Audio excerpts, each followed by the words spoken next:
Et voilà, bonjour tout le monde et bienvenue sur cette nouvelle vidéo. Je suis en présence, comme d'habitude, d'Irina, moi c'est Charles, et nous sommes cette fois en présence de monsieur Philippe Nomiak, français d'origine ukrainienne, pleinement ukrainienne comme il aime se décrire lui-même, et qui donc a une expérience intéressante à nous raconter concernant le vécu de sa famille sur l'Holodomor. Donc déjà, est-ce qu'en quelques petits mots, vous pouvez nous décrire un peu votre parcours, qui vous Alors est? déjà, oui, je suis né en 1962 à Chicago et aux États-Unis. Déjà ma naissance explique mon origine. J'y reviendrai. Oui, je me définis comme français d'origine ukrainienne, voire même ukrainien, parce que jusqu'à l'indépendance de l'Ukraine, c'était nous, les gens de l'ancienne diaspora, qui incarnions l'Ukraine, la défense de l'Ukraine, et notamment la mémoire du Holodomor en Occident. Et moi, je me considère appartenant à l'ancienne diaspora ukrainienne, celle qui était une communauté faite surtout de réfugiés politiques ou même de réfugiés économiques, comme les Galiciens de la Pologne qui sont venus avant la guerre, mais qui en tout cas ne pouvaient pas retourner vivre au pays. Et c'était nous la mémoire légitime, en quelque sorte. Alors, je suis né en 1962 à Chicago, d'une mère bretonne de pure souche française, de Saint-Malo, et d'un père ukrainien. Alors pourquoi à Chicago? Parce que mon père était d'Ukraine centrale, de la Podillia, au sud de Vinnytsia. Et il a vécu l'Holodomor, la grande terreur des années 37-38, une déportation en Allemagne, sauvé du camp de concentration par l'armée américaine. Il est venu en France comme auxiliaire dans l'armée américaine. Et comme beaucoup d'Ukrainiens, il avait forcément un oncle et une tante aux États-Unis qui qui l'ont supporté, comme disent les Américains, pour pouvoir partir là-bas. Et donc, il n'envisageait pas de rester en France. Il faut aussi savoir en France que le Parti communiste faisait 27% des voix après la guerre, et qu'il était très très puissant, et des communistes ou des syndicalistes de la CGT allaient dans les usines, et mon père l'a vécu ça, pour essayer de voir qui était ukrainien, et même voir les dénoncer même, et les obliger à rentrer au pays. Et près de Paris, il y avait un camp d'internement, le camp d'internement soviétique de Beauregard, que De Gaulle a fait fermer en 1946. Mais en effet, des gens ont été arrêtés et renvoyés de force en Union soviétique. Et mon père a menti sur son lieu de naissance. Quand il a été libéré par les Américains, il a dit qu'il était né à Drohobych, qui est une ville de l'ouest de l'Ukraine et qui était polonaise avant la guerre. Et donc, il s'est fait passer ainsi pour un citoyen polonais, ce qui certainement lui a sauvé la vie, puisque ma grand-mère d'Ukraine nous a dit après qu'il cherchait après lui, après la guerre, il cherchait à avoir de ses nouvelles. Évidemment, les nouvelles ne passaient pas. Donc, ils sont restés très, très longtemps sans pouvoir correspondre. Et pendant 25 ans, elle a cru que son fils était probablement mort. Alors, donc, mon père se met sur la liste d'immigration, sur les quotas, pour partir aux États-Unis. Au moment de partir, après avoir servi 2 ans dans l'armée américaine en France, il s'aperçoit qu'il a la tuberculose et donc il doit se faire soigner. Donc il se retrouve en queue des quotas d'immigration. Donc comme il avait une forte tête, une tête douée pour les études, il se dit je vais d'abord apprendre correctement l'anglais et le français pour commencer des études. Il a fait des études de dessinateur industriel, puis ingénieur. Tous les papiers sont prêts. Ils partent en 1959 aux États-Unis avec ma mère. Mais entre-temps, il y a le rapport Khrouchtchev. Et le rapport Khrouchtchev déstalinise l'Union soviétique. Et il se dit, il y aura peut-être un peu plus de liberté. Il faudrait que je retourne plutôt vivre en France, où je pourrais espérer voir un jour ma mère. Car une fois installé aux États-Unis, c'était beaucoup plus difficile, évidemment, d'aller en Ukraine, puisqu'à l'époque, tout le monde circulait par bateau et non pas par avion, comme maintenant. Et en plus, en tant qu'Américain, bon, c'était beaucoup plus problématique. Alors, comme ils étaient bien installés, ils ont passé 2-3 ans aux États-Unis, et ils sont revenus avec moi sous le bras. Moi, je n'ai aucun souvenir des États-Unis, hein, mais puisque j'étais bébé. Bon, j'ai fait plusieurs voyages par la suite là-bas. Et donc, déjà tout petit, ma naissance aux États-Unis m'interpellait. Pourquoi je suis né aux États-Unis? Et puis, en fait, c'est surtout ma mère qui ne me l'expliquait, pas mon père. Parce que mon père savait qu'en expliquant l'Ukraine, il devrait expliquer le traumatisme du Holodomor. Et alors, ma mère m'expliquait tout ça. Bon. Et en effet, dans fin des années 60, début des années 70, on allait à Cracovie chez des cousins. Et ma grand-mère venait d'Ukraine nous voir. On a pu aller en Ukraine en 1978, en 1981 et en 81, j'étais arrêté, expulsé avec mon père de l'Union soviétique. Ils ont fait toute une cabale contre nous avec des articles dans la presse qu'on était des agitateurs, envoyés par la CIA. Moi, j'avais 18 ans, hein, donc bien entendu. Mais on est allé dans les villages et j'étais allé questionner des grands-mères sur la famine. Et les grands-mères parlaient librement dans les campagnes. Philippe, excusez-moi, pouvez-vous nous expliquer qui est sur cette photo qu'on voit sur l'écran? Alors juste pour ceux qui n'ont pas accès à l'image, il y a une photo de famille de Philippe, une ancienne photo, et c'est même encore avant parce que c'est une photo de son père. Oui. Donc je vous laisse. Alors cette photo de famille avait été faite en Ukraine soviétique en 1929, juste avant la collectivisation. Vous voyez, c'est marqué cabinet portrait sur le côté. C'était encore des portraits qui dataient de la Russie tsariste où on utilisait le français comme belle langue, comme la langue de l'art. Alors donc, cette photo a été détruite en Union soviétique et mon père l'a récupérée après en allant aux États-Unis, puisque plusieurs exemplaires avaient été envoyés en Pologne. Donc en 1929, le courrier pouvait encore passer, vous voyez, disons dans la partie ukrainienne de la Pologne, chez les cousins, et même aux États-Unis. Donc sur cette photo, le petit bonhomme en chemise brodée, c'est mon père, Vitali Naumiak. À côté de lui, l'homme qui a la chemise brodée, c'est son oncle, l'oncle Stanislav, qui a été pris dans l'armée rouge. Il a été donc mobilisé contre les Allemands dans l'armée rouge. Il a été fait prisonnier. Et pour le remercier d'avoir été fait prisonnier, Staline lui a collé 5 années de camp de goulag à Magadan. Et après, il a été en relégation, donc il est resté déporté en Sibérie.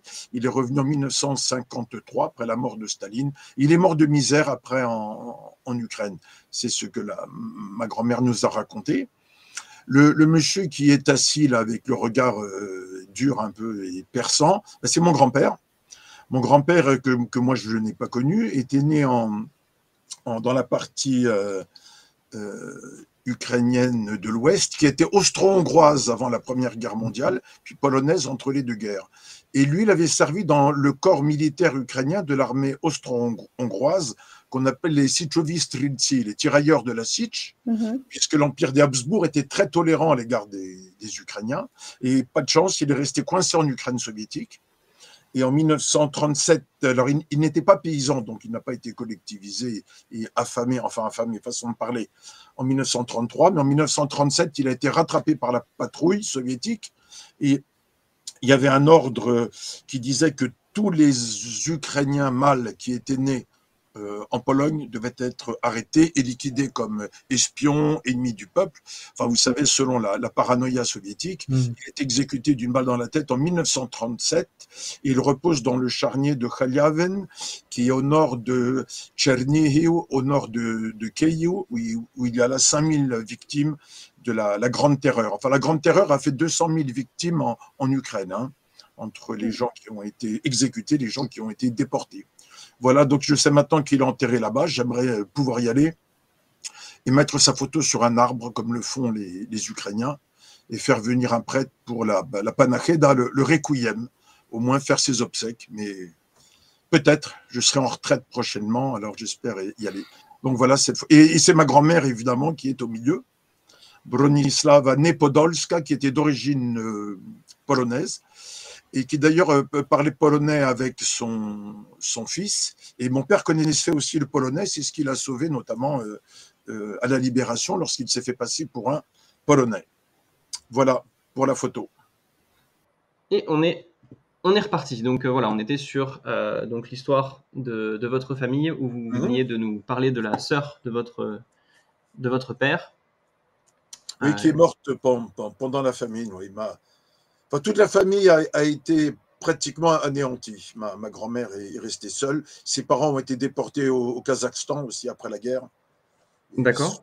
Voilà, ce qu'elle a vécu, c'était terrible. Et son visage était terriblement marqué par ça.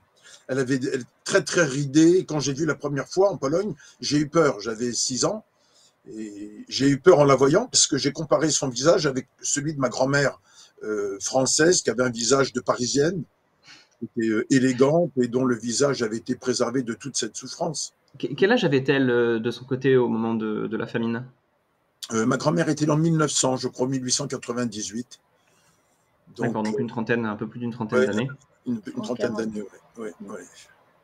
Tout à Ouais. fait. Ok. Et elle ressemblait peut-être à une dame de 60 ou 70 ans, Oui, elle j'imagine. ressemblait. Oui, oui. Moi, quand je l'ai vue, elle avait donc elle devait avoir, oui, 70 ans. Elle ressemblait déjà à la grand-mère que je vois là sur l'image, mais en beaucoup plus ridée, hein. Le Mhm. visage très très marqué, édenté, ridé. Et c'était pourtant, ça avait été une femme, enfin une femme jolie, distinguée. Elle parlait bien le polonais, l'ukrainien, le russe même. Et enfin, voilà. Est-ce que vous pouvez nous parler un petit peu de cette période qui a été la collectivisation et notamment de quel impact ça a eu sur votre famille? Alors, la première chose, c'est que mon père garde plutôt un relativement bon souvenir de l'époque de l'ukrainisation, qui a duré à peu près de 1920 à 1929. Alors, l'Ukraine, sous l'ukrainisation, c'était pas du tout l'indépendance et la liberté, mais la langue ukrainienne était encouragée. Et mon père vivait dans un petit village où tout le monde parlait ukrainien, à part quelques familles polonaises. Il jouait aussi avec des gamins qui étaient d'origine polonaise. Il parlait aussi le polonais avec eux. Mon père garde plutôt un bon souvenir de ce moment-là. Ils n'ont pas souffert de la famine. Bon, c'est vrai qu'ils n'avaient qu'une vision enfantine des choses. Euh, sous l'ukrainisation, l'académie ukrainienne est développée, l'église ukrainienne orthodoxe autocéphale est tolérée. La presse est essentiellement ukrainienne et même le Parti communiste d'Ukraine s'ukrainise. Et quand les bolcheviks vont lancer la collectivisation volontaire, moins de 2% des paysans rejoindront les sovkhozes, qui étaient les fermes collectives, à cette époque. Mais l'adhésion était volontaire. Moins de 2% des fermiers ukrainiens, vous voyez, les Ukrainiens n'ont pas du tout envie d'être collectivisés. Et on peut vivre, mon père me disait, on vivait dans ce village où on n'entendait jamais parler russe. Jamais. Même les fonctionnaires parlaient ukrainien, les instituteurs parlaient l'ukrainien. Voilà. C'est en 1929 où tout va se mettre en place et que Staline va signer la fin de la récréation ukrainienne, puisque on s'aperçoit que le Parti communiste s'ukrainise et commence à se détacher de Moscou. Ouais. Il y a par exemple l'écrivain Khveliovy qui dit Hedj vid Moskvе lecem do Evrope, loin de Moscou, tournons-nous vers l'Europe.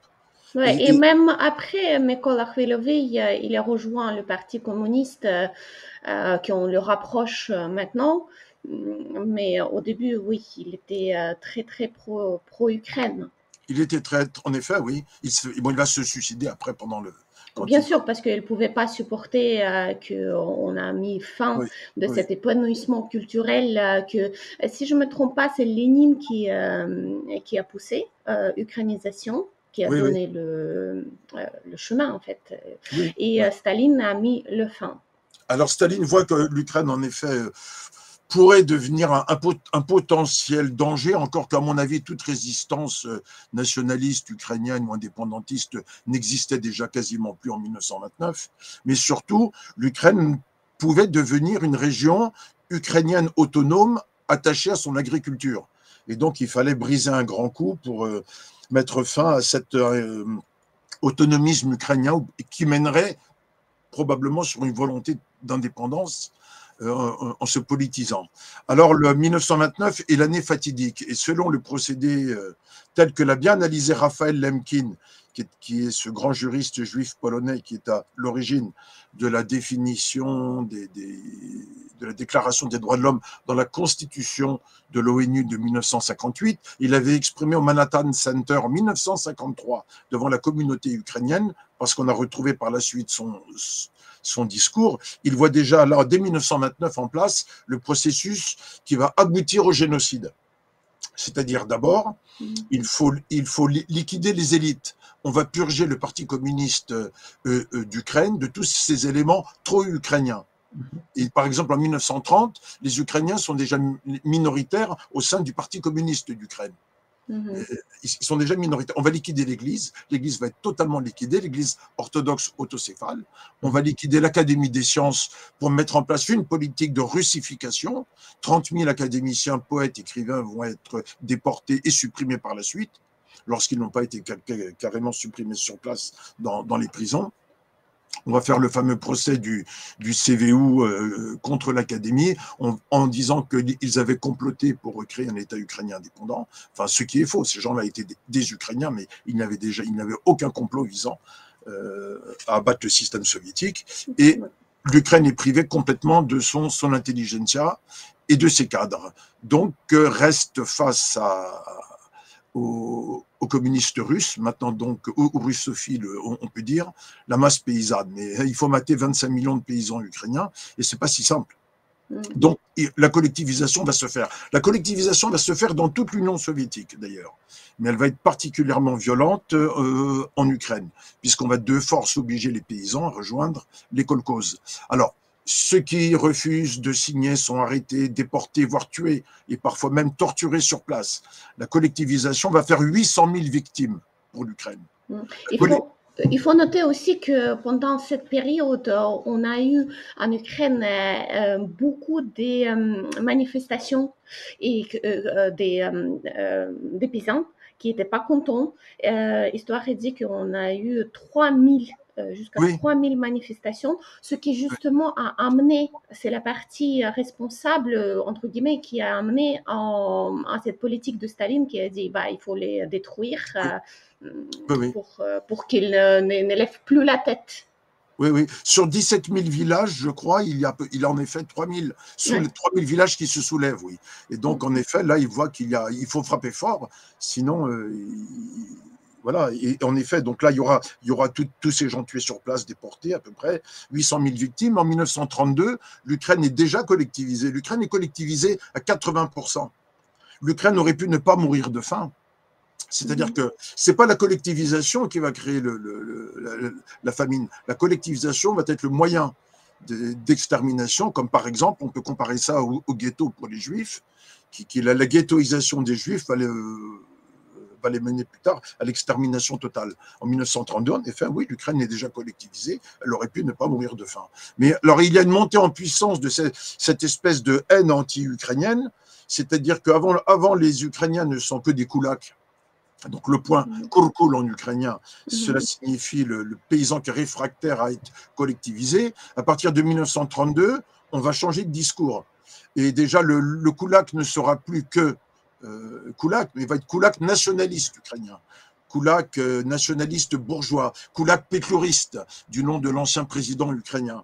C'est-à-dire qu'il est déjà défini comme un ennemi ethnique, nationaliste. Ce qui fait dire à Stéphane Courtois, le grand écrivain qui a fait le livre noir du communisme, pour lui, le génocide de la race rejoint à ce moment-là le génocide de la classe. Alors bien entendu, Staline n'avait pas l'idée d'exterminer tous les paysans ukrainiens, parce que nés ukrainiens, à l'inverse de la Shoah pour les Juifs. Mais comme le dit Raphaël Lemkin, il suffisait d'en exterminer suffisamment une grande partie, supprimer les élites, et ainsi permettre la disparition du peuple ukrainien par la russification et la soviétisation.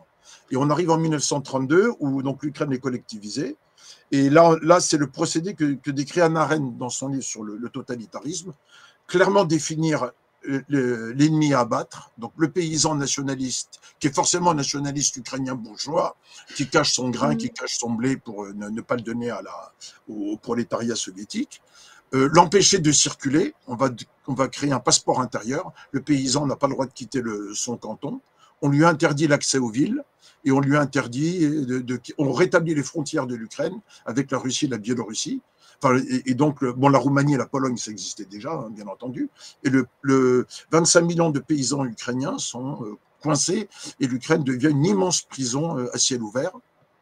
Et maintenant, il faut mettre en place le meurtre de masse. Donc, on va non seulement réquisitionner toute la production agricole des kolkhozes, mais ça, on l'avait déjà fait à l'hiver 1930, 1931. La famine commençait déjà. Mais et on exige des quotas encore beaucoup plus grands de production agricole que dans l'ensemble, les kolkhozes ukrainiens, les paysans ne peuvent, les kolkhoziens ukrainiens, ne disons plus paysans, ne peuvent plus fournir. Mais on exige à tout prix. En plus, l'URSS veut vendre le blé ukrainien pour avoir des devises, pour acheter des machines-outils, pour faire son plan quinquennal de l'industrialisation. Alors, on prend tout dans les kolkhozes, sachant très bien que la production est insuffisante et que la famine va s'installer. Et ensuite, on va dans les maisons, au domicile, et là, on rafle tout. C'est-à-dire, si les paysans vivent, c'est qu'ils cachent le grain. Donc, il faut fouiller tant qu'ils sont au moins vivants pour qu'ils dénoncent les cachettes. Et puis après, vous savez, il y a des villages qui sont mis sur des listes noires où c'est, comment dire, c'est porte ouverte pour toutes les exactions. Et on dit aussi qu'il faut les punir, il faut se venger. Ce sont des ennemis de la patrie soviétique, ce qui fait qu'on va même prendre le lait pour les bébés, les pommes de terre restantes. Et la famine s'installe à partir de l'automne 32. Le paroxysme, c'est l'automne-hiver 32, l'hiver 1933, à peu près jusqu'à l'été 1933. La propagande était assez forte et aussi je me rappelle le fait historique qui vient me venir dans la tête que dans les années 29, 28, 29, 1928, 29, Staline a fait la loi qui oblige à payer les quotas pour les arbres de fruits fruitiers. Oui. Et ce qui oblige après, ce qui donne l'idée, on peut dire, aux paysans de détruire les arbres de fruitiers pour ne pas payer ce quota. Et oui. Qui pouvait les sauver après, pendant la famine, mais ils ne l'avaient pas. En fait, il y a eu toute une série de lois qui visaient à attaquer l'appareil de production plutôt que simplement de taxer la production. Oui, comme par exemple la loi des 5 épis au mois d'août 1932. On décrète simplement que tout ce qui pousse en dehors du lopin de terre des paysans, tout ce qui pousse appartient à l'État socialiste. Et toute personne qui se servira vole l'État socialiste et est susceptible d'une peine de prison, d'une peine de déportation. C'est-à-dire que même aller prendre un épi de maïs sur le champ du kolkhoze, voir un épi de maïs qui serait tombé d'une charrette sur le chemin, peut être puni d'une peine. Oui, tout à fait. C'est la loi de 5 épis. 5 épis, oui. 5 épis. Enfin, toute une série de lois qui commencent donc à partir du mois d'août et puis jusqu'à l'hiver. Et puis après l'hiver, enfin, des villages entiers vont disparaître dans certaines régions. Il y a des régions où tous les gens sont morts de faim.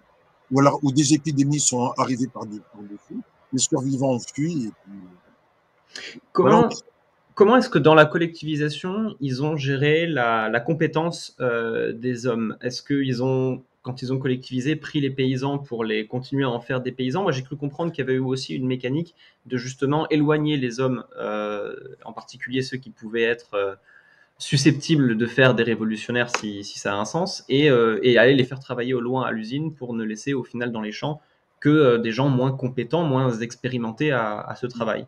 Alors pour l'usine, je suis pas si sûr. Je sais une chose, c'est que les kolkhozes avaient des réserves alimentaires réservées uniquement aux kolkhoziens, et les kolkhoziens devaient être nourris uniquement sur leur lieu de travail.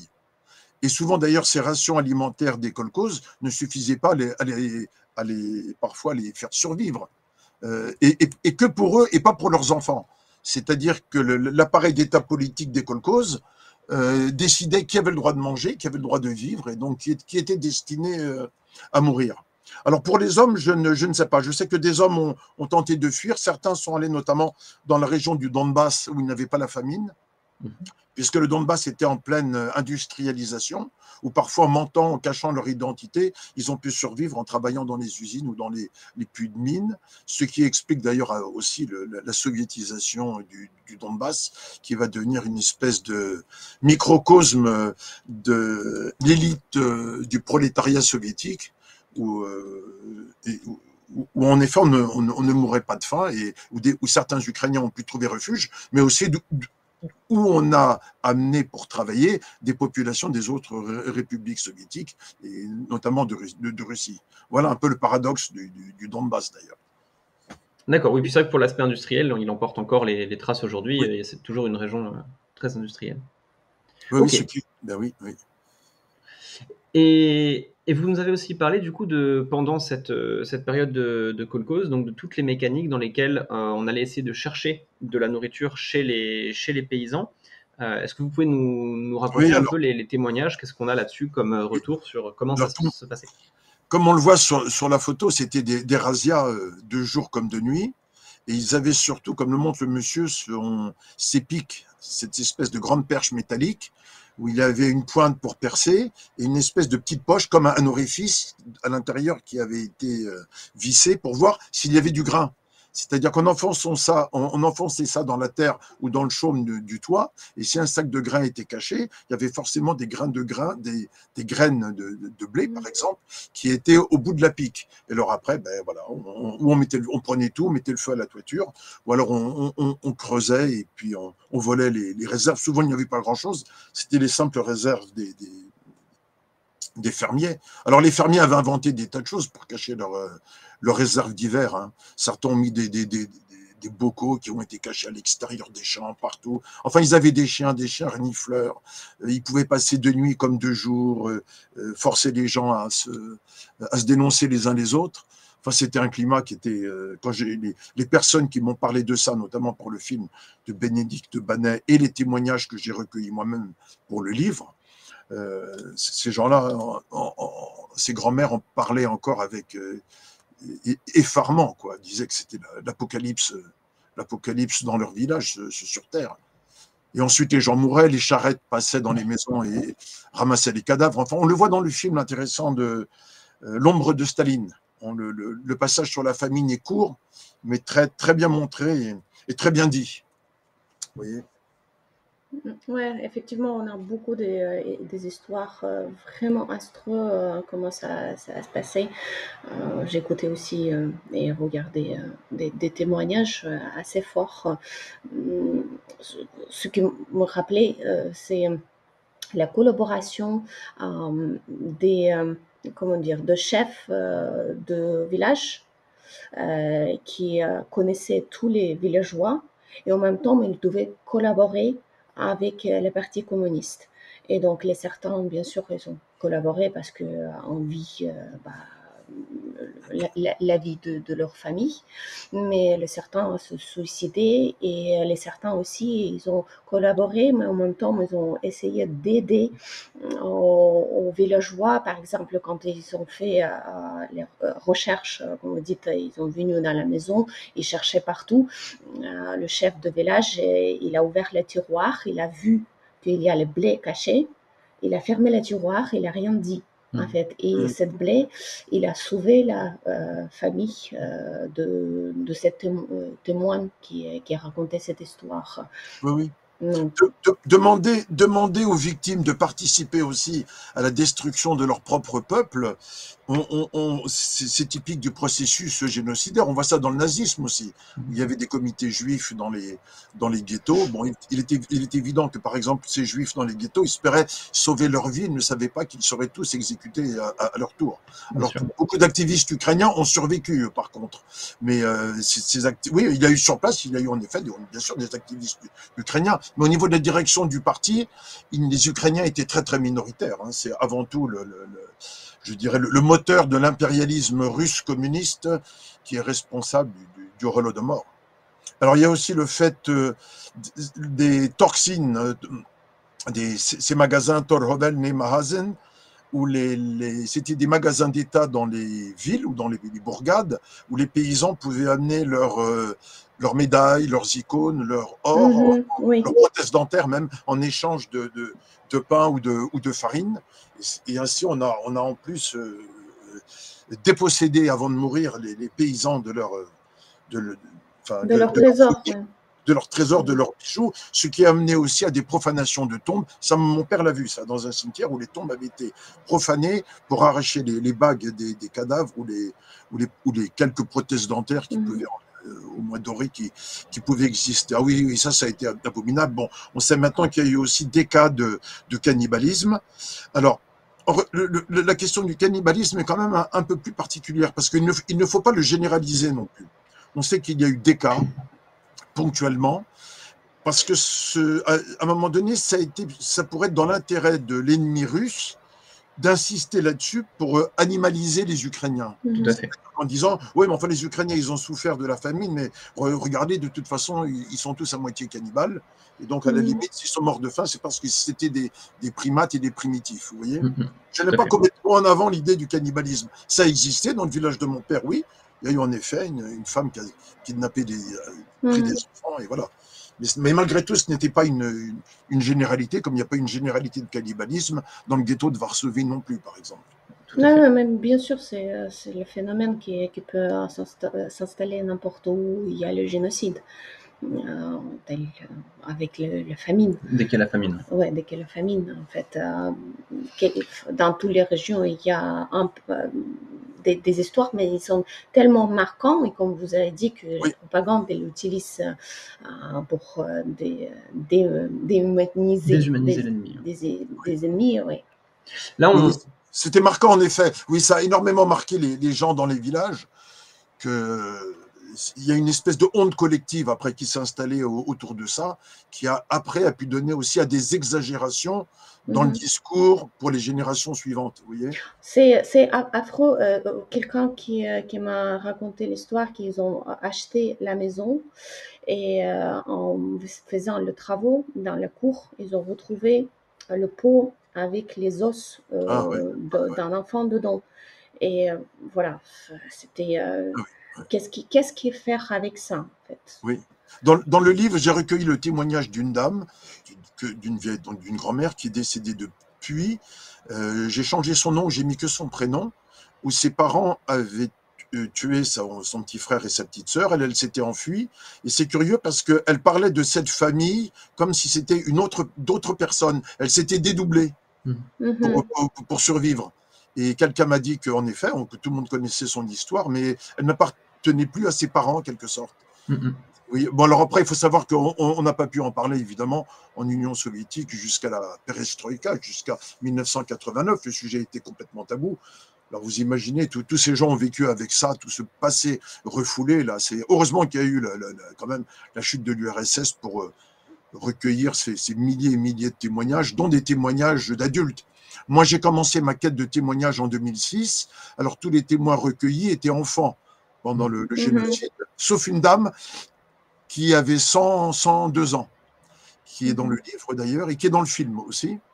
Et alors, elle a pu parler comme adulte. C'est très intéressant, oui, c'est précieux. Et je crois qu'en Russie, maintenant, ils n'ont pas... c'est le sujet tabou aussi. Alors, ils avaient fait un monument en Russie en l'honneur de l'Holodomor, et ils l'ont redétruit depuis qu'ils sont en train à nouveau de tenter de génocider la culture ukrainienne. Donc, il y a eu une période où ça avait été reconnu, et c'est à nouveau un tabou. Oui, c'est tabou, c'est interdit. À Mariupol même, ils ont détruit le monument aux victimes du Holodomor. Enfin, c'est terrible. Le Holodomor aurait pu être un acte de réconciliation entre les Russes et les Ukrainiens. Les Ukrainiens n'exigent pas forcément que tous les Russes se mettent à genoux, mais au moins reconnaître que le régime de Moscou a agi ainsi, comme il a aussi agi et qu'il a fait des crimes contre le peuple russe lui-même. Solzhenitsyn en parle dans l'archipel du Goulag, par exemple. Solzhenitsyn, dans l'archipel du Goulag, à 2-3 reprises, dit que des millions d'Ukrainiens ont été exterminés par les communistes. Voilà. Bon, après, on peut reprocher à Solzhenitsyn, oui, je sais, d'avoir, dans son livre, comment réaménager notre Russie, etc. Mais Solzhenitsyn, en tout cas, l'archipel du Goulag est très intéressant. Parce qu'il raconte que comment, en 1946, lui, qui avait toujours grandi dans le système soviétique, il ne pouvait pas imaginer qu'il pouvait y avoir des gens qui étaient encore libres et qui pouvaient combattre, pas seulement pour leur ventre ou pour survivre, mais combattre, quitte à mourir, le régime communiste. Et en 1946, quand il est arrêté, il voit arriver dans les prisons les premiers nationalistes ukrainiens de l'Ouest, vous voyez, les Baltes, les Polonais. Et eux, tout de suite, ils disent, ils sont prêts à se battre contre les droits communs, à faire front, et ils disent, on va travailler peut-être, on mourra, mais on ne sera jamais communiste. Et ils dénoncent le système. Et c'est là que Solzhenitsyn nous dit lui-même qu'il a commencé à réfléchir un peu plus librement pour la première fois. Voilà. Bon, on va passer, bien sûr, oui. Alors, oui, il y avait plus loin peut-être une question qui disait qui a fait mémoire du Holodomor. Bon, la première mémoire du Holodomor, c'est dans l'ancienne diaspora ukrainienne, à l'ouest, évidemment. Les États-Unis, le Canada. En 1984, en 1973, il y a les premières grandes manifestations. Et il faut savoir que cette diaspora était constituée surtout des gens de la Galicie, des gens de l'ouest de l'Ukraine qui avaient immigré avant la guerre, ou ceux qui ont immigré après la guerre étaient des nationalistes ukrainiens. Beaucoup avaient appartenu à l'organisation des nationalistes ukrainiens, de Melnik, mais surtout de Stepan Bandera après. Eux n'avaient pas subi la famine, mais ils savaient ce qui s'était passé. Et en plus, ils n'avaient pas le complexe de la victime, vous voyez. J'ai grandi à Paris avec des gens aussi de l'Est de l'Ukraine. Ils avaient tendance à s'assimiler très vite, à disparaître, même à refuser de parler l'ukrainien à leurs enfants, préférant même parler un mauvais français, puisqu'à travers la langue, c'était transmettre le traumatisme. Janine Altounian, qui est une grande psychologue arménienne, parle de ça. Elle se souvient qu'en petite, elle allait à l'église arménienne et les grands-mères chuchotaient en arménien. Et dès que les petits-enfants arrivaient, tout le monde se mettait à parler français. À parler un mauvais français parce qu'ils avaient peur de transmettre la souffrance. Mon père a fait ça aussi. Moi, j'ai su par la suite que mon père n'aurait jamais épousé une Ukrainienne, il voulait à tout prix épouser une Française, et il nous a caché même la langue ukrainienne jusqu'à nos 6 ans à peu près.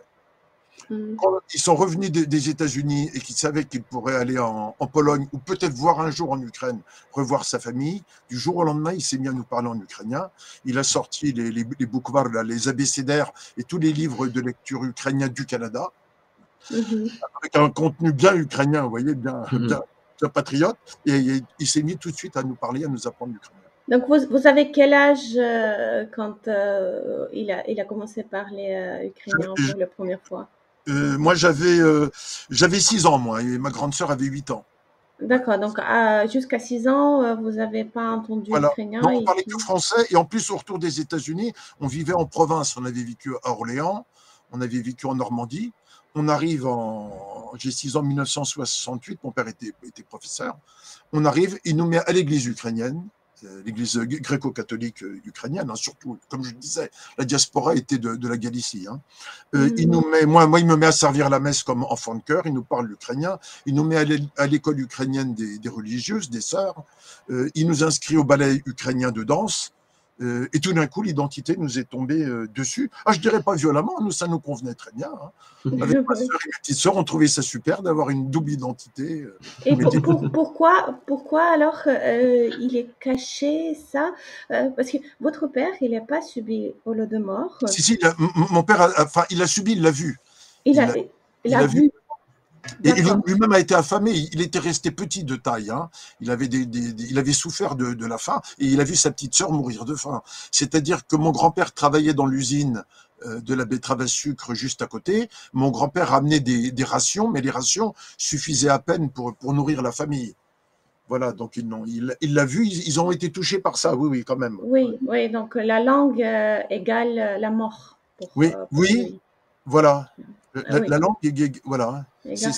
C'est pour ça, oui, il faut expliquer les spectateurs et ceux qui nous écoutent qu'il faut bien comprendre pourquoi jusqu'à aujourd'hui c'est une problématique en Ukraine, pourquoi les Ukrainiens parlent russe jusqu'à maintenant et la plupart ils ne veulent pas, ils nient en fait l'ukrainien parce que c'est incrusté dans les gènes, on peut dire. Que la langue, si tu parles ukrainien, tu vas mourir. Quelque chose comme ça, inconsciemment. Oui, c'est ça inconsciemment, c'est vrai. Et même après, en fréquentant les Ukrainiens, mon père nous disait toujours qu'il était de l'ouest de la Galicie. Il nous disait jamais qu'il était d'Ukraine centrale. C'est quand j'ai eu 15 ans, j'ai commencé à étudier l'histoire de l'Ukraine et je commençais à le lire et je parlais beaucoup avec nos vieux Ukrainiens, qu'un jour je lui ai dit, mais enfin, comment tu n'es pas né en Galicie puisque tu m'as dit que les Russes avaient tué ton père. Donc, s'ils ont tué ton père, c'est que tu as vécu là. Là, j'ai vu qu'il n'était pas très content. Il a fallu qu'il nous explique un petit peu le parcours, mais même la famine, il en parlait quasiment très peu. Hein. Il disait qu'il y avait une grande famine, que oui, mais il aimait pas en parler. Non, parce que ça t'a interdit. Oui, c'était interdit. Il en a parlé un peu en 1983, quand à Paris, on a fait notre première commémoration. Mais vous savez, à l'époque, en France, on s'intéressait pas à ça, aux Ukrainiens. Et puis en plus, c'était pas toujours, enfin, on n'a pas souffert en tant que citoyen, mais comme Français d'origine ukrainienne, on ne pouvait, on nous ignorait en France, on nous méprisait, on parlait toujours des Ukrainiens en mal. Ah, les Ukrainiens, ils ont collaboré, c'est ceux qui ont collaboré avec les Allemands, où ils sont antisémites, les Cosaques de Petliura. D'ailleurs, il n'y a jamais eu de Cosaques chez Petliura, passons, mais enfin bon, les Cosaques ont fait des pogroms, les Ukrainiens, ils sont antisémites. Mais quand c'était les ballets d'Ukraine ou les sportifs, ils étaient russes ou soviétiques. Tous les millions d'Ukrainiens qui sont morts comme soldats dans l'armée rouge, hélas, ils sont morts pour Staline, cela étant, mais non, ils étaient russes ou soviétiques, jamais ukrainiens. Oui, mais c'est pour ça qu'on ne connaît rien aujourd'hui sur l'Ukraine. C'est pour ça que pendant longtemps, oui. Et pour les Français, Ukraine, c'est ancien bloc soviétique, sauf que non, Ukraine a sa propre identité, sauf qu'elle était cachée toutes ces années. Oui. Alors, depuis la guerre, maintenant, quand même, tout le monde voit, là, ça y est. Hein. Tout le monde le sait, même le Parlement français a reconnu timidement le Holodomor. Ils ont reconnu, 40 ans après l'Amérique du Nord. Alors, au Canada, c'était complètement différent. Hein. J'allais déjà en Amérique du Nord. Eux, là-bas, ils n'avaient aucun... les Ukrainiens étaient reconnus comme Ukrainiens, même en Angleterre. Surtout en Angleterre aussi. Hein. À l'île de Jersey, vous avez cette petite île anglaise qui est au nord, je vis en Bretagne, donc qui est au nord de Saint-Malo. Vous avez les grands bunkers allemands qui ont été construits, et là on a mis à mort des prisonniers soviétiques. Sauf qu'en 1973, quand ils ont fait le musée, ils ont mis le nombre de prisonniers ukrainiens, russes ou d'autres nationalités, puisque les nationalités figuraient sur le passeport soviétique. Eux, ils ne confondaient pas les Ukrainiens avec les Russes, par exemple. Mais ce sont les Anglais, les Anglo-Saxons. C'était plus facile là-bas. Ouais. Ils ont une petite communauté ukrainienne. La communauté ukrainienne qui a été la plus active en proportion, c'est en Angleterre. Parce qu'ils ont eu essentiellement des soldats ukrainiens de l'Ouest qui ont combattu dans la division Galicie sous uniforme allemand, qui n'ont participé à aucune exaction. Hein, ils ont uniquement combattu sur le front de l'Est. 2 bataillons qui étaient en France d'ailleurs lorsqu'ils ont appris le débarquement des Alliés en Normandie, ils ont déserté, ils ont rejoint la résistance du général de Gaulle et après ils sont allés en Indochine dans la Légion étrangère pour ne pas être expulsés en Union soviétique. J'ai connu certaines de ces personnes. Et en Angleterre, ils étaient très structurés et très actifs. Voilà. C'est eux qui ont créé ils ont créé 40 filiales avec une église, une école, des ballets ukrainiens. Et la plupart de leurs femmes étaient souvent irlandaises ou italiennes, par exemple. C'est très curieux parce que j'ai beaucoup d'amis qui sont d'Angleterre, de là-bas. Voilà. Enfin bon, une petite parenthèse. Hein. Ah oui, mais c'est très intéressant que les Ukrainiens aussi, ils ont leur part dans la Deuxième Guerre mondiale. En fait, souvent, quand on met en avant que oui, les Russes participaient à la bataille contre les nazis et ils sont beaucoup morts, à la fois c'est vrai et à la fois, et si on regarde les chiffres, il y a beaucoup plus d'Ukrainiens en proportion qui sont morts que de moscovites dans cette guerre. Donc tirer la couverture sur eux aujourd'hui en disant que c'est eux les grands dénazifieurs, c'est quand même encore montre de leur propagande. La mémoire de ces soldats ukrainiens qui sont morts dans l'armée rouge contre l'envahisseur allemand, ça m'a souvent interpellé, ça, en se disant, mais enfin, ils sont morts pour Staline. Bon, cela dit, ils n'avaient pas le choix, c'est vrai. Ils n'avaient pas le choix. Deuxièmement, quand les Allemands sont arrivés, il y a eu aussi de tels massacres que malgré tout, leur patrie, pour survivre, restait l'Union soviétique. Vous voyez, parce qu'on a eu une discussion comme ça dans un village. Sur la photo qu'on voit, là, on a été accueillis avec mon père. Et on va dans le village et celui qui nous accueille, qui était un vrai patriote ukrainien d'ailleurs, qui a travaillé sur la mémoire du Holodomor, qui a soutenu la Révolution orange. Il avait toutes ces médailles de l'armée rouge. Vous voyez. Alors mon père, lui, forcément, mon père, il était devenu un occidental. Moi et ma soeur, on essayait de se cacher pour pas qu'il voit les médailles, vous savez. D'un coup, il voit les médailles, il s'approche, et puis bon, on a réussi à calmer l'histoire pour ne pas qu'il y ait une dispute, mais on a essayé de faire comprendre à mon père, mais c'est sa vie à cet homme-là. Voilà, quoi qu'il en soit, c'est sa vie. On ne peut pas lui interdire non plus de porter ces médailles. Hein. Bon, maintenant, depuis la guerre, bon, ces gens-là ont disparu. Moi, par exemple, je trouve normal qu'on laisse les monuments aux soldats. Je dis que les monuments aux soldats. Je parle pas des Lénine et compagnie. Ça, il faut désoviétiser complètement l'Ukraine. Mais le monument aux soldats soviétiques morts, il faut le laisser. Et dans le village, ils l'ont laissé. Ils ont simplement rajouté aux soldats ukrainiens soviétiques morts durant la Grande Guerre patriotique. Absolument. Aux soldats ukrainiens. Bon, c'est leur passé. Tout comme je trouve tout à fait normal que dans l'ouest de l'Ukraine, il y ait des monuments aux soldats ukrainiens, notamment après la bataille de Brody, qui ont servi dans l'armée allemande sous uniforme allemand, parce que ces gens-là pensaient défendre avant tout aussi l'Ukraine. Il y a quand même une petite distinction, c'est que d'accord, ils ont porté l'uniforme allemand, mais il était convenu qu'ils ne combattent que sur le front Est, et dans cette division Galicie, ils avaient le droit d'avoir des prêtres, ils ont eu 12 aumôniers.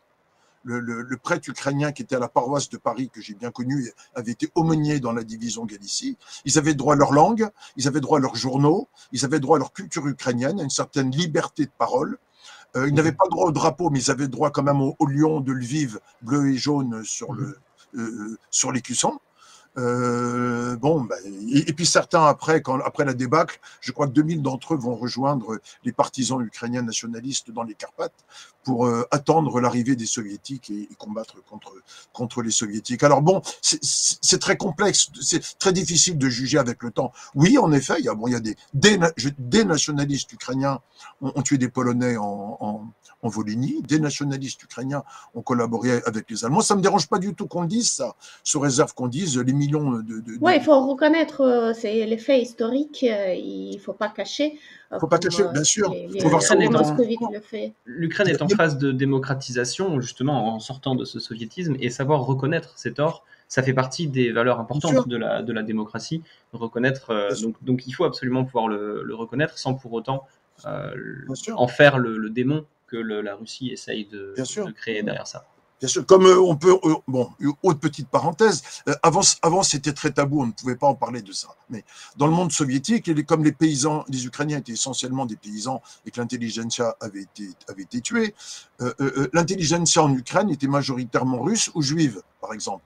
Les juifs sont surreprésentés parmi les musiciens, les docteurs, mais hélas, ils sont aussi surreprésentés, et je dis bien des juifs avec des guillemets, dans l'appareil d'État bolchevique. Kaganovich l'était, par exemple. Alors, après, on peut dire qu'ils ont été déjudaïsés, tout ça.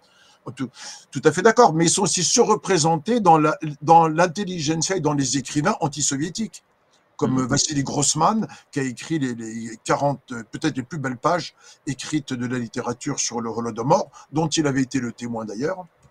Hannah Arendt, Arthur Koestler, et d'autres. Voilà, bon, maintenant, tout ça, c'est connu. Il faut toujours, en effet, voir les choses en face. On peut mettre dans la description tout ce que vous avez cité. On mettra les noms, les auteurs et les livres. Surtout Vassili Grossman, c'est dans Être et Destin, et il fait très bien le parallèle entre alors ce manuscrit avait été interdit en Union soviétique, il fait très bien le parallèle entre le totalitarisme et les connivences communistes et le nazisme. Et lui-même dit, c'est parce que j'avais vu avant ce qui s'était passé en Ukraine que j'ai pu rapidement comprendre ce que je verrais en rentrant en Pologne ou en Allemagne dans les camps de concentration, vous voyez. Oui, c'est parlant.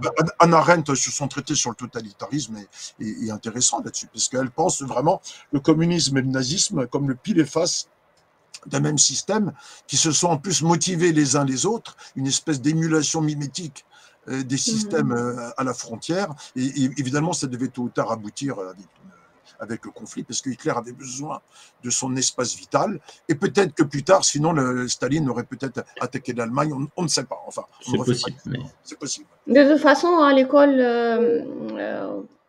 j'avais de la chance déjà à faire l'école dans l'Ukraine indépendante, et notre professeur, elle était bien en avance, elle a débarrassé tous les clichés soviétiques, donc elle nous a appris l'histoire un peu alternative à cette époque, que Staline a préparé la guerre pour aller envahir l'Europe.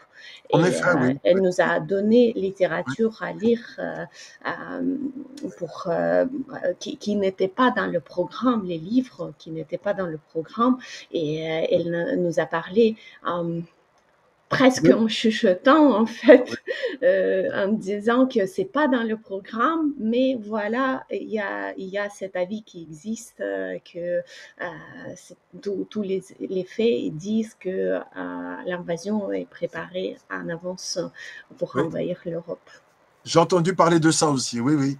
J'ai lu là-dessus que, en effet, des historiens français disent que probablement Staline aurait peut-être attaqué après l'Allemagne. Bah, Enfin, tous les temps qu'il était fait pour envahir et pas pour protéger la oui, oui, territoire. C'est pour ça, quand les Allemands ils ont franchi la frontière en 21 juin, mon anniversaire d'ailleurs, donc je connais très bien l'histoire, ouais, c'est ce jour, quand ils ont envahi, les soviétiques, ils n'étaient pas prêts de défendre parce que leur technique, ils n'étaient pas oui, faite pour défendre, justement, elle était pour attaquer, il était légère en fait. Et c'est ancien KGB oui. qui a fui. Euh, Et Mon puis quand, oui, j'ai oublié le nom. oui, Donc, oui, il a écrit le livre dessus il dit quand on m'a donné l'accès aux archives KGB et quand j'ai vu tous ces faits, tous ces preuves de technique, et lui, les militaires, il comprend bien par rapport aux tanks, par rapport aux munitions, etc. Il dit, j'étais très étonnée en fait et j'ai analysé tout ce que je vois comme les preuves dans les archives que je trouvais et j'ai compris que voilà, Staline a préparé le coup d'envahir l'Europe. Tout était prêt pour ça, militarisation était lancée pour ça. oui, oui, oui. On C'est pas- s'éloigne un petit peu Et de il faut notre aussi dire sujet. que quand on montre des images d'Ukrainiens qui accueillent les Allemands avec des fleurs, ça s'est produit, mais surtout à l'ouest de l'Ukraine. En fait, pas Mhm. en Ukraine. En Ukraine centrale, ils avaient tellement souffert du bolchevisme, mon père me dit qu'il disait, bon, de toute façon, rien ne pourra être pire, mais restons cachés parce qu'on on sait pas ce qui va nous arriver. Les gens avaient peur, les gens étaient vraiment terrifiés. Alors qu'en Galicie, non, il ne faut pas oublier que la Galicie avait été autrichienne aussi. Il y avait une sorte quand même de culture un peu néo-germanique, peut-être qui est probablement été resté dans l'esprit des gens. Mais les nationalistes ukrainiens ont proclamé Bandera, notamment l'indépendance de l'Ukraine à Lviv en juin 1941, et tout le gouvernement a été arrêté.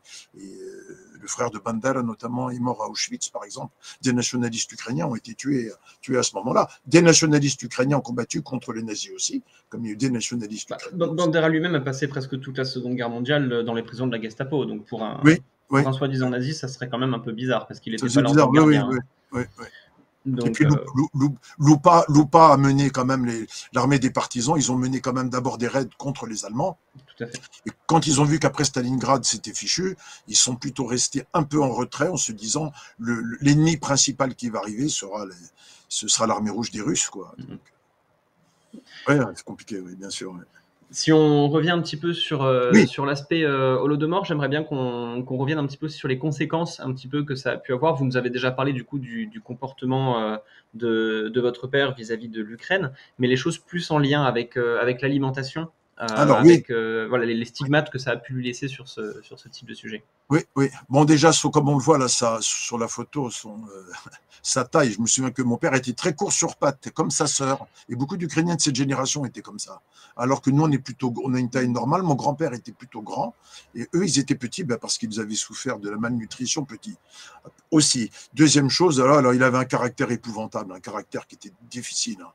Difficile. Hein. Mais alors, peut-être que s'il était resté aux États-Unis, il n'aurait pas été un déprimé hargneux comme ça, parce qu'il aurait été certainement, il, il aurait pu témoigner ou faire son deuil probablement.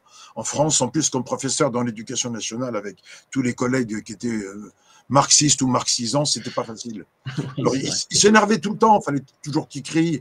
Nous, quand des professeurs demandaient l'origine de notre nom, on disait qu'on était ukrainien avec moi et ma sœur aînée. Mes deux petites sœurs ont moins souffert de ça. Ce qui explique le départ définitif jeune de ma sœur pour le Canada d'ailleurs. On défendait l'Ukraine, les professeurs nous disaient mais l'Ukraine ça n'existe pas, c'est la Russie. Puis les Ukrainiens et patati, ils ont collaboré, enfin, tout le truc. Mon père venait. Et mon père Et alors mon père, il se disputait, vous voyez, tout de suite, il fallait. Et puis nous, on était placés entre les deux, c'était désagréable. Alors déjà, on avait peur, non pas peur de l'effort de l'Ukraine, mais on avait peur des situations comme ça finissait par nous fatiguer. Et puis alors son aspect très difficile à la nourriture, déjà. Longtemps, aller au restaurant pour lui, c'était dépenser de l'argent pour rien, forcément. Mieux valait manger à la maison. Ou manger à la maison avant d'aller au restaurant, vous savez, pour payer moins cher. Et puis alors, cette manière de tout finir, de racler l'assiette, de jamais rien laisser, ramasser même les miettes de pain sur la table. Est-ce qu'il a acheté le pain pour toujours avoir le pain à la maison? Oui, toujours, oui. Oui, Ouais. ça toujours, ouais. Ça, j'ai entendu plusieurs fois, plusieurs Oui, témoignages. toujours, il achetait, il fallait toujours qu'il y ait une réserve de pain. Et parfois, le pain durcissait et nous, on mangeait le pain dur, par exemple. Oui, parce que le pain, c'est interdit de jeter le pain. Interdit, donc il fallait manger le pain dur ou le mettre dans des sacs en plastique pour qu'il reste mou. Enfin, c'était pas très bon. Et nous, on était déjà des petits Parisiens habitués à autre chose.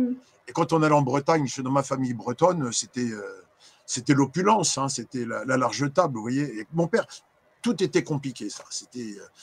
Alors après, en retraite, bon, comme il avait une très bonne retraite, tout d'un coup, il a pris goût au restaurant. Il fallait qu'il aille tout le temps manger n'importe où, partout au restaurant. Là, il ne comptait plus. Mais alors, on m'a dit qu'en Ukraine aussi, on l'a vu. Quand il est mort, j'ai trouvé de la nourriture cachée dans son appartement. Des boîtes de sardines dans le piano, des gâteaux secs dans les malles, dans l'armoire, sous le matelas. Il cachait de la nourriture. En vieillissant, il s'affaiblissait un petit peu.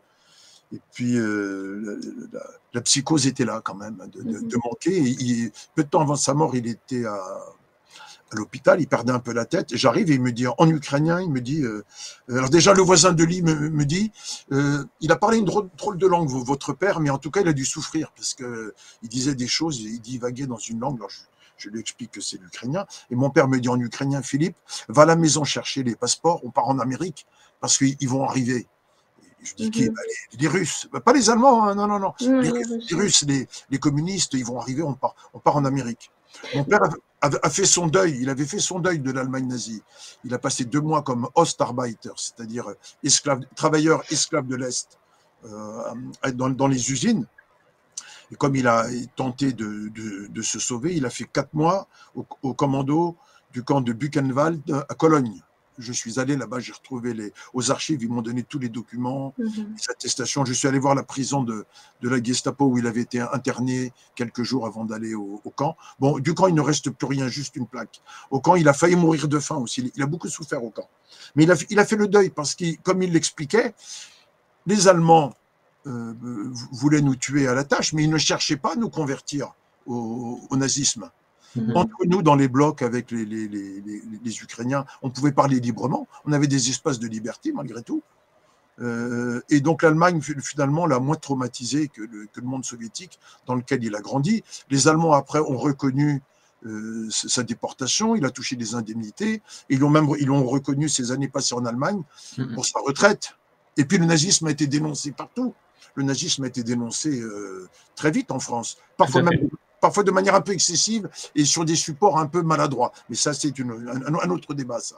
Donc finalement, il a fait le deuil du nazisme, mais il a pas pu faire le deuil Heureusement qu'il est mort avant la guerre en Ukraine, je pense. Parce qu'il serait devenu fou. Hein. Déjà, à la Révolution Orange, il regardait la nuit, toute la nuit, il se levait la nuit pour voir Euronews, la Révolution Orange. Et, enfin, on a pu faire quand même ce voyage en Ukraine, l'interroger. Il a pu témoigner, ça l'a apaisé tout de même. Ça l'a apaisé. Et est-ce que votre père a vu le psychologue Non, jamais. Et non, en France, quel psychologue pouvait-il aller voir? Expliquer un psychologue. C'était pas possible. Il n'y avait pas de psychologue ukrainien. Il aurait peut-être pu aller voir Janine Altounian à Marseille. Non, mais c'était pas possible. Alors, il a eu des médicaments, des antidépresseurs, mais tout ça, c'est dommage. Votre père est enterré en France? Mon père est enterré en Bretagne avec ma mère, dans le petit village breton, où sont mes grands-parents aussi. D'accord. Par rapport aux psychologues, il faut dire que maintenant en Ukraine, il y a vraiment les psychologues spécialisés sur les conséquences de Holodomor. et tout ce que génération, parce que c'est les problématiques de milliers de gens. Donc, si jamais il y a quelqu'un qui nous écoute et vous êtes venu de la famille aussi, où il y a le père ou les grands-parents qui ont vécu ça, inconsciemment, ça peut être aussi, comment dire, mis sur vous. Et vous pouvez, il faut parler ukrainien par contre. Ouais, mais moi et ma sœur, on voulait toujours témoigner, puisque déjà tout jeune, on participait aux manifestations, aux conférences, enfin aux conférences quand les gens venaient en tout cas. Et un jour, on s'est décidé, après c'est la Révolution orange qui nous a réveillés. On est allé en Ukraine en 80. Alors, on a été interdit de visa après notre arrestation et notre expulsion du territoire soviétique. On est allé en 89, 90, 91. J'ai aidé un peu le Ruch, le mouvement indépendantiste à Vinnytsia. Et puis après, après j'ai eu mes 3 enfants. Puis l'Ukraine post-soviétique nous avait déçu beaucoup ceux de l'ancienne diaspora, vous voyez. On voyait pas grand-chose arriver. On se disait les Ukrainiens continuent de voter pour des gens de l'Est, alors que déjà en 91, ils auraient dû forcément, maintenant on le sait, mais élire Tchernobyl, l'opposant qui était un ancien dissident qui avait fait des années de prison. Oui, les gens n'ont pas été prêts pour voter pour lui. Oui. Les gens n'étaient pas prêts, oui. En 90, j'étais à la Vinnytsia et à Lviv. À Lviv, il y avait déjà des drapeaux, à l'ouest, des drapeaux bleus et jaunes partout. Ils avaient déjà cassé les têtes au Lénine. Et à Vinnytsia, c'était resté soviétique et c'était l'intelligentsia seulement qui se rassemblait à l'université. Et c'était des étudiants, des petits groupes, vous voyez. Non, les Ukrainiens, ça, ils ont mis du temps. Hein. Ils n'étaient pas prêts. Et puis, c'est la Révolution orange qui nous a réveillés. Voilà. Moi, la Révolution orange, ça m'a secoué. Je me dis, bon, là, Philippe, tu vas pas aller en Ukraine refaire toute l'Ukraine, mais au moins, emmène ton père et attaque-toi à sa mémoire, à la mémoire du Holodomor, parce que ton père l'a vécu. Et puis, entre-temps, j'avais déjà lu aussi des livres en ukrainien sur le sujet, qui m'avaient aidé à affronter un peu à y aller quand même, à se dire, bon, allez, on en parle en Ukraine. Puis Yushchenko en a beaucoup parlé pendant la Révolution orange. Et c'est là où j'ai pris le livre de Vassel Barka, Le Prince jaune, Jout et Kniaz. Je l'ai lu en français, hein, et que je refusais de le lire jusque-là. Parce que je savais que le jour où je le lirais, il faudrait que j'emmène et que je questionne mon père et que j'aille dans le village. Aussi, c'est une démarche un peu particulière. Mais là, je suis très apaisé avec ça, parce que le livre a été publié en français, et depuis la guerre, le livre que je vous ai adressé là, donc il a été réédité. J'ai pu participer il y a plus de 10 ans au tournage. En France, on m'a déjà invité à des conférences. Et puis surtout, le livre a été publié, une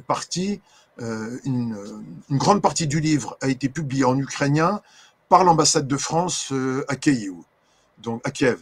Donc ça, pour moi, c'est un acte vraiment de réconciliation avec un peu avec la France. Bon, je dirais pas la France, la République française, disons plutôt. Un acte de vraiment de Est-ce qu'on peut trouver votre livre et acheter par Internet, Fnac, Amazon? Alors celui qui est en ukrainien, on peut le trouver qu'en Ukraine, le livre. Sinon, il paraît qu'on peut le télécharger on doit pouvoir le télécharger sur Internet. Ce sont les éditions Folio. Ils sont à Kharkiv, justement. Alors, oui, ça c'est en ukrainien. Ça, c'est en ukrainien, oui. Et en français? En français, on peut le commander chez les libraires. Oui. Je vous l'ai posté mercredi, le livre. D'accord, merci beaucoup. Là, du coup, c'est vrai qu'on avait une partie un peu dédiée à parler de tout ce qui est vos actions, en fait, en France et en Ukraine pour la mémoire de cet Holodomor, pour faire valoir cette histoire. Et donc, peut-être on mettra tous ces éléments dans les descriptions de la vidéo ou du podcast en fonction de qui écoute. Oui. Donc, vous avez, on va les faire dans l'ordre où je les avais indiqués ici. Vous avez déjà une chaîne YouTube dans laquelle vous avez quelques vidéos? Oui. Très bien. Oui. Et aussi, on a avec un collègue qui est français d'ailleurs, qui s'intéresse beaucoup au théâtre. On a monté une petite pièce de théâtre qui s'appelle Chronique du Prince jaune. Le Prince jaune, c'est le nom qui est donné à la famine par Vassel Barka. On l'a joué à la Maison internationale de Rennes, de Nantes. On l'a joué au Centre culturel ukrainien à Paris. Et depuis qu'il y a la guerre en Ukraine, on commence à être invité. Donc voilà, si quelqu'un est intéressé, on est partant pour faire des représentations. On demande simplement le remboursement des frais de transport et puis d'être hébergé.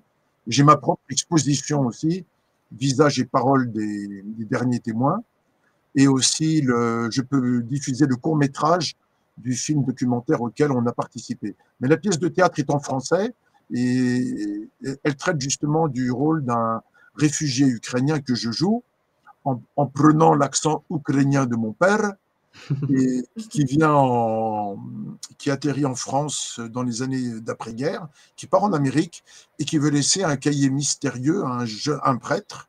À l'époque, un Ukrainien ne pouvait aller que dans une église voir un prêtre. N'oublions pas qu'il y a encore une chrétienté en France à l'époque, et les Ukrainiens ont toujours été très ouverts au sacré. De toute façon, ils ne risquaient pas d'aller voir d'autres personnes, sachant qu'il y avait toujours beaucoup de communistes. Donc, c'est le cas. Il y a des Ukrainiens qui, après la guerre, ont laissé à l'église ukrainienne, notamment chez le prêtre, des lettres, par exemple. Des lettres de témoignages. Et après, ces gens-là ont disparu. Et donc, on s'est inspiré un peu de tout ça, de faits réels. Et on joue cette pièce qui dure 1h15, qui, je pense, est assez poignante. Et il y a une pédagogie du discours qui explique bien la mise en place du Holodomor pendant la pièce de théâtre. C'est super idée. Donc, vous jouez les deux, vous deux, Philippe Namiak, vous, et Marc Taboriski, voilà. Lui, mon collègue joue le prêtre français, moi je joue le réfugié ukrainien. Ouais. Et pour vous inviter, il faut vous contacter. Voilà, tout simplement. Alors, comme je serai en retraite au mois de septembre prochain, donc, et mon collègue est aussi en retraite, on est assez disponible. Voilà. Très bien. Donc, le message pour notre diaspora ukrainienne, ici, on peut vous inviter dans toutes les villes en France. Vous aviez aussi un documentaire que vous avez déjà mentionné, un film qui a été réalisé. Voilà, c'est le film qui a été fait entre 2010 et 2013, je crois, avec 2 voyages avec mon père et ma sœur du Canada. Donc ce film traite du Holodomor en général. Le premier fil conducteur, c'est justement le retour dans son village d'un vieil Ukrainien de l'ancienne diaspora. Et ce film a été diffusé sur des chaînes de télé, en tout cas en France, en Europe, en Amérique du Nord, et aussi en Ukraine, sur la chaîne nationale ukrainienne. Il a été diffusé et en me contactant, on peut aussi se procurer le DVD. Bon, je pense qu'en français, on doit pouvoir le trouver en entier, je pense, en cherchant. Mais bon, les gens peuvent aussi acquérir le DVD. Voilà. Oui, c'était thérapeutique, ça aussi. Hein. Ouais, c'était voir aller avec mon père en Ukraine, même l'hiver, sous la neige, dans les vieilles maisons, et être des 2 côtés de la caméra, ça m'a fait un drôle d'effet. Oui, c'est surprenant. Ouais. Voilà. Bon, je ne sais pas quoi vous dire. Je pense que... Ok, on a parlé de votre chaîne, de films.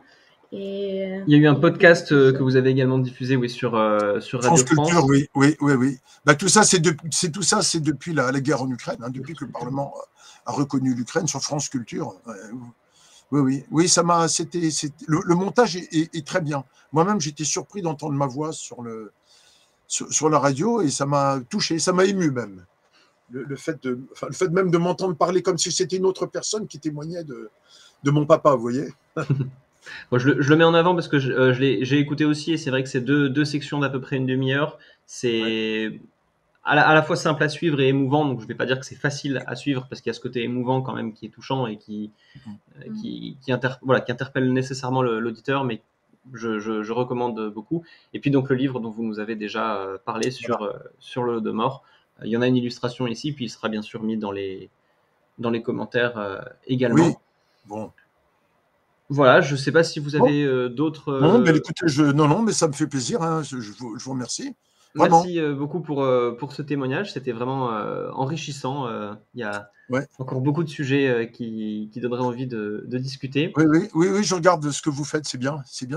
Pour un couple mixte, en plus, C'est bien. Faut toujours faire quelque chose quand même pour la. Moi, 100 fois, je me suis dit, allez, je laisse tomber sur Holodomor, et puis j'y reviens à chaque fois. On ne peut pas, surtout là en période de guerre, Ouais, on faut peut faire pas quelque chose. passer à côté. On C'est peut pas vrai. passer à côté. Il faut toujours faire quelque chose pour l'Ukraine quand même. C'est trop Ouais. douloureux. Ouais. Bon, je pense qu'il faudra aussi qu'on essaye un jour de s'attaquer au sujet Bandera, qui est beaucoup, Ah, voilà, qui est Posez très intéressant la question. et très compliqué à creuser. oui, Donc, mais très, très passionnant. Ouais, tout à fait. Tout à fait. Donc, si vous avez des connaissances sur le sujet, on pourra refaire appel à vous oui, en ce tout cas, jour-là. oui, ça. D'ailleurs, la question qui me vient par rapport à votre papa, c'était dangereux pour lui pour revenir en Union soviétique en ce moment-là, surtout parce qu'il était très pro-ukrainien nationaliste. Oui, alors, C'est pour ça. oui, c'est-à-dire que là-bas, il savait qu'il était né en Ukraine quand même. Mon père avait quand même participé aussi à quelques articles dans la presse en français sur l'Ukraine. Et donc, il le connaissait un petit peu. Hein. En cherchant, ils ont trouvé quelques documents, quelques petits documents qui auraient pu être compromettants sur lui. Mais au début, il nous refusait, même au début, il nous refusait le visa. Il voulait qu'on aille par l'association France-URSS, ce qui était une association de voyage organisée totalement contrôlée par le Parti communiste français et par le KGB là-bas. Donc ça, c'était n'importe quoi. Et en plus, en parlant l'ukrainien, mais ils ne pouvaient pas refuser le visa dans la famille non plus. De par les relations diplomatiques avec l'Europe, ils étaient obligés d'accorder quelques visas pour voir la famille. Sauf que là-bas, on était suivis, on était toujours épiés par les voisins. Alors les voisins nous ont dénoncés aussi, ils nous ont peut-être dénoncés contre leur gré, parce qu'on a retrouvé chez un voisin, il nous a donné un papier qui s'appelle l'enquête. Enquête, oui. Et de quoi on a parlé, qu'est-ce qu'on a dit, est-ce qu'on a tenu des comptes rendus. Bon, c'était pas grand-chose pourtant, mais tout ça, en fait, ils voulaient pas qu'on revienne. Alors, on a fait 2 voyages là-bas et puis pour eux, ça suffisait. On n'est pas les seuls de la vieille diaspora de l'Ouest à avoir été arrêtés et expulsés. Ils ont fait ça à d'autres personnes aussi. Mais par contre, on s'est dit qu'on a tout signé. Hein. On a signé qu'on était des agents américains, qu'on avait fait des stages d'entraînement aux États-Unis avec la CIA. J'ai tout signé, surtout pour foutre le camp. Parce que je connais un de Belgique qui n'a pas voulu signer, ils ont fini par le mettre en prison quand même. Hein. Alors, aller en prison soviétique, merci. Hein, Ouais.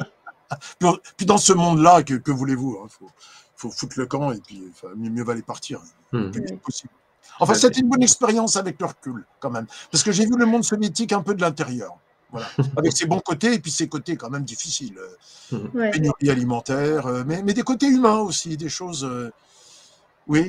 Il y a toujours le côté humain, même dans le hell, enfer. Dans l'adversité, il y a même peut-être justement presque un peu plus le côté humain.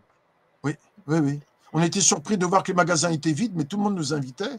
Il y avait toujours plein de choses sur la table, par exemple. Oui, ça c'est vraiment l'ambiance soviétique. Ouais. On a tout, mais pas en vue. Oui. Et puis bon, il buvait un peu trop, hein, en plus cette mauvaise vodka. Et puis chanter. Alors chanter les chants populaires, hein, pas les chants nationalistes. Il fallait faire attention. Oui, parce que faire attention ça c'était interdit. Oui. Parce que je connais les chants de Lupa aussi. Là. Avec mon père, on se poussait du coude, on disait il faut faire attention.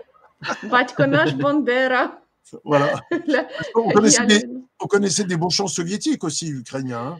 Stoït nadvol Kuran, c'est magnifique, vous voyez, c'est soviétique. Bon, mais ça fait partie aussi de la culture et de la langue ukrainienne, voilà.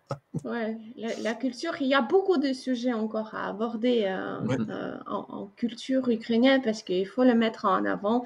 Il faut montrer maintenant qu'est-ce que c'est. Comme j'ai dit, elle était cachée tant d'années. Et cette ukrainisation que vous avez commencé cette vidéo, c'est magnifique sujet que j'aimerais bien parler parce que pendant cette époque, on a eu plein de beaux poètes et écrivains et compositeurs qui est venu, qui a créé un ukrainien pour les Ukrainiens. C'est magnifique. Et Union soviétique, soit elle dit « Oh, c'est le russe ou soit « Oh, il n'existe pas ». Vous lirez dans le livre, mon père avait un manuel de littérature étrangère et il y avait Mark Twain, Tom Sawyer par exemple. Oui. Et mon père avait appris la première page par cœur parce qu'il rêvait d'Amérique aussi un jour partir. Il avait appris les premières pages par cœur. Et puis après, le livre, tous ces livres-là ont été pris et brûlés même dans son collège quand la russification s'est mise en place. Ouais. Mais son livre, il s'en souvenait de ça. Ouais. Et après, il l'avait retrouvé après un bombardement allemand sur une maison. Il était allé voir, il y avait une malle avec des livres. Il avait retrouvé son livre aussi. Il y avait Tom Sawyer. Ah ouais. Bon, mais c'est bien. Merci beaucoup pour toute cette... Merci. Slava Ukraini. Heroyam Slava. Voilà. Allez, j'éteins, hein, c'est bon. Merci. Merci à vous. Merci à vous. Au revoir.